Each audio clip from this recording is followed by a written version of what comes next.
Attorney General taking them out, draining the swamp, saying that asking the remaining 46 members around the country of DOJ to put in their resignation. You've got, members of the left saying, this is terrible. Even the media saying that. This is something, though, that has been done many, many times before. This is basically coming in, starting a new, clean, fresh administration with your priorities, your agenda.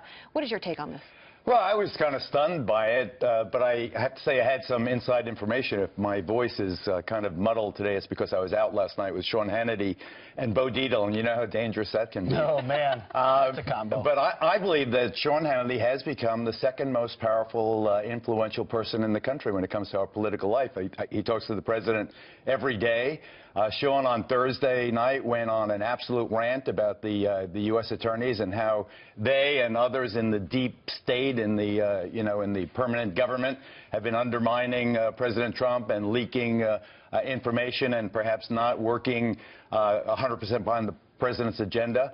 Sean was very, very firm on that, and I believe the president heeded his call. I do not believe that this is something they've been pondering for a long time.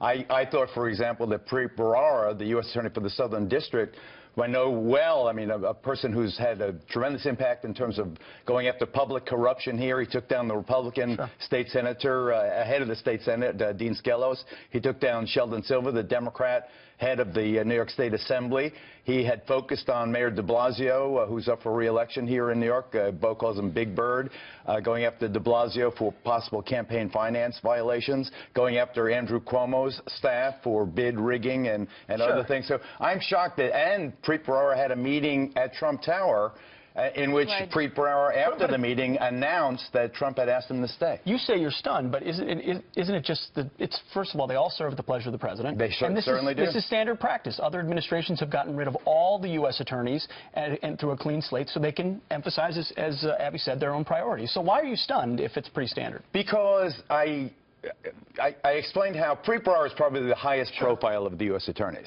And when he announced that he had met with Trump and that there was an understanding, he had met with Attorney General Sessions, and that there was an understanding that he would stay on to continue these public corruption cases, that's why my guard was down. But you're absolutely right, Pete. This is not that extraordinary. Clinton did it in '93. George W. Bush was investigated for doing it midterm under somewhat murkier circumstances. Yeah, but you have a situation where if you strip it down, now what is the president worried about? He's worried about the loyalty of the government and whether they're playing. Dude, I'm totally with you. Yeah.